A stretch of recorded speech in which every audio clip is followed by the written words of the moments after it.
Έλα μωρέ, έχουμε ένα κράτος το οποίο το πληρώνουμε, έχουμε οργανισμούς τους οποίους πληρώνουμε. Δεν το δέχομαι. Ας πάνε να τα βγάλουν αυτοί πέρα. Δεν το δέχομαι, ειδικά σε αυτό το τομέα της φιλανθρωπίας. Δεν το δέχομαι με τίποτα. Τουλάχιστον για το νομό μας θα μιλήσω. Δεν θα μιλήσω για τους άλλους νομούς. Ο δικός μας ο νομός είναι ο πρώτος και ο μοναδικός νομός που κατάφερε να στείλει βοήθεια απλοί πολίτες, χωρίς να είναι οργάνωση ή οτιδήποτε άλλο, να στείλει βοήθεια, 9 ευρωπαλέτες, με τα στρατιωτικά, τα αεροπλάνα, να υπερπηδήσει όλα τα εμπόδια που υπήρχαν και να στείλει αυτή τη βοήθεια στο Αφγανιστάν. Που μιλάμε για Αφγανιστάν, δεν μιλάμε για 10 βήματα πιο πέρα. Πριν όμως στο Αφγανιστάν είχαμε τις φωτιές. Στην Ηλία. Φωτιές στην Ηλία. Βρίσκεστε και πάλι μπροστά. Ναι, εκεί... Και μεταφέρετε...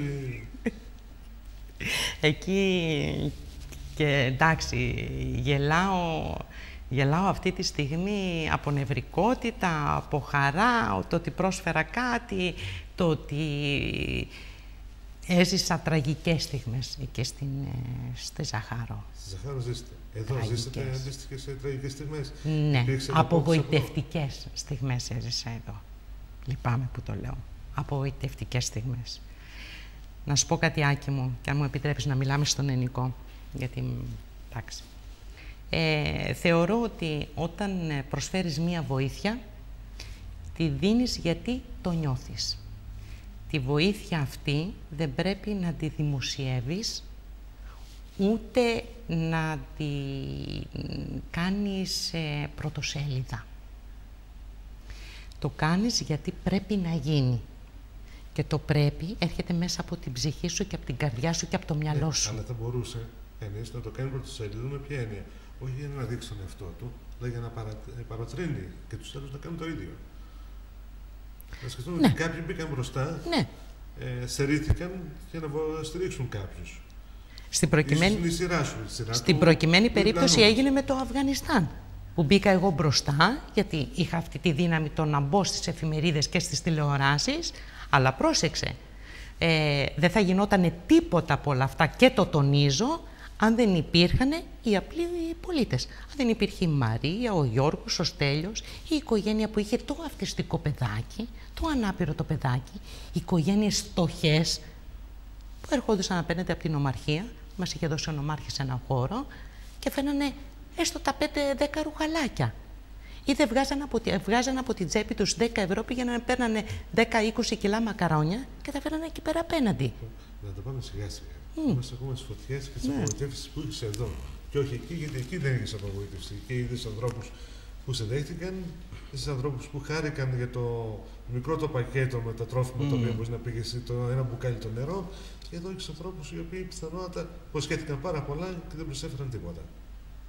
Στις φωτιές, όταν γύρισε μετά αυτές τις 15 μέρες που ήμουν εκεί, προσπάθησα από εδώ να στείλω βοήθεια όσο το δυνατόν περισσότερο. Αυτό το οποίο είχαν ανάγκη ήταν όχι πλέον τρόφιμα και νερά, ήταν ζωοτροφές. Γιατί δεν είχαν να ταΐσουν τα ζωντανά τους και για να μην κλαίνε, τα σκοτώνανε.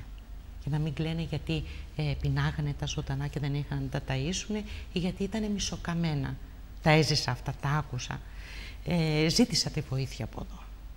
Ζήτησα τη βοήθεια, την πρώτη φορά την πήρα. Την πήρα από την ομαρχία, με βοηθήσαν. Αγόρασα με δικά μου λεφτά τις ζωοτροφές. Η νομαρχία έβαλε το φορτηγό, έβαλε όλα τα έξοδα και τα πήγαμε στα χωριά.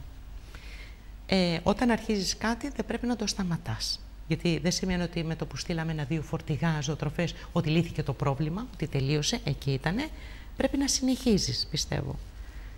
Από εκεί και πέρα, όταν ζήτησα αλλού πλέον βοήθεια, το αποτέλεσμα ήταν να χρεωθώ τις ζωοτροφές με μεγαλύτερο κόστος, να χρεωθώ τα φορτηγά και το μόνο πράγμα που δεν χρεώθηκα ήταν ο οδηγός, ο οποίος φιλοτιμήθηκε και μου λέει «Ιωάννα μου, εγώ δεν θέλω κάτι». Λοιπόν, ήταν δικός μας. Ναι, από εδώ, ντόπιος. Σε όλη αυτή την προσπάθεια που ξέραν ότι γινότανε, γιατί το βλέπανε. Ο κύριος Θοδωρής. Το επίθετο θα το γελάσω. Είμαι λιγάκι στα ονόματα, στα επίθετα τέτοια. Ο κύριος Θοδωρής και τον ευχαριστώ πάρα πολύ. Και ξέρει ότι έχει ένα χωριό, το κλίμα, το οποίο είναι δικό του. Εκεί στη Ζαχάρο. Λοιπόν, και βλέπαν ότι γινόταν όλη αυτή η προσπάθεια. Λέω, μα τη στιγμή που δεν γινόταν τίποτα κρυφά, δηλαδή γινόταν ολόκληρος δώρος. Δεν μπορούσε να έρθει κάποιος και να πει, έλα εδώ ρε Τζάφα, το κάνεις που το κάνεις. Τι θέλεις για να σε βοηθήσουμε. Δεν ήρθε κανένας. Και όταν λέω κανένας, κανένας. Η νομαρχία από τη δικιά της τη μεριά το καθήκον της το έκανε. Και το έκανε με το περισσότερο. Γιατί είχαν στείλει και 2-3 φορτηγά σαν νομαρχία, είχαν στείλει και τα 2 φορτηγά αυτά που τους είχα ζητήσει εγώ. Από εκεί και πέρα, εντάξει, υπάρχουν και ορισμένα όρια. Δεν μπορείς να είναι μόνο. Αλλά δεν είναι μόνο η νομαρχία. Είναι δήμοι, είναι κοινότητες, είναι σύλλογοι, είναι πολλά πράγματα. Όχι. Και αυτό το όχι θα στο αναφέρω στη συνέχεια όταν θα πάμε στο Αφγανιστάν. Εκεί θα ακούσεις το μεγάλο το όχι, το οποίο πήρα. Είμαστε μια χώρα η οποία συνηθίζουμε να λέμε γενικά σε πάρα πολλά πράγματα και δεν είναι μόνο ένδειξη αντίστασης. Εντάξει, το όχι στο λένε αυτοί που έχουν δύναμη.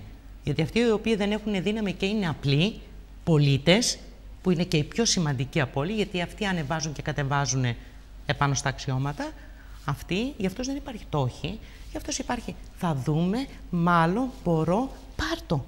Έτσι γίνεται με τους απλούς, με εμάς. Θα πες. Μάλιστα. Όμως, πέρα από τις φιλανθρωπίες, δραστηριοποιήσεις και σε άλλους τομείς. Εθελόντρια πυροσβέστης. Ναι. Τα χαρτιά μου τα είχα φτιάξει με το που γύρισα από Ζαχάρο. Είχα μιλήσει με τον κύριο Ξίδη. Επηρεάστηκες δηλαδή από την κατάσταση στη Ζαχάρο και αποφάσισες να ασχοληθείς. Ναι. Είχα δει ότι υπήρχαν εκεί στη Ζαχάρο παιδιά από 14-15 χρονών μέχρι ηλικιωμένοι 80 χρονών που τρέχανε να σβήσουν τις φωτιές, να κόψουν τα ξύλα, τα καμένα, όλα αυτά εδώ πέρα. Δηλαδή να φτιάξουν κάπως την κατάσταση. Και λέω ότι εντάξει, και εγώ δεν είμαι κάποια πιτσιρίκα. Και όταν γύρισα με το καλό, πήγα, μίλησα με τον διοικητή της πυροσβεστικής, τον κύριο Ξίδη. Λέω: έχω τη δυνατότητα να μπω σαν εθελόντρια. Γιατί ούτως ή άλλως, εδώ όταν ο νομός μας έπαιρνε φωτιά, πάντα έτρεχα. Έβαζα μέσα στο αυτοκίνητο τα φαγητά, τα νερά που ήξερα, αυτά που χρειάζονται οι δικοί μας πυροσβέστες, και έτρεχα πάντα να δω τι μπορώ να κάνω κι εγώ σαν άνθρωπος. Έχω κουβαλήσει τις μάνικες. Έχω ανεβεί βουνά με τις μάνικες. Δηλαδή.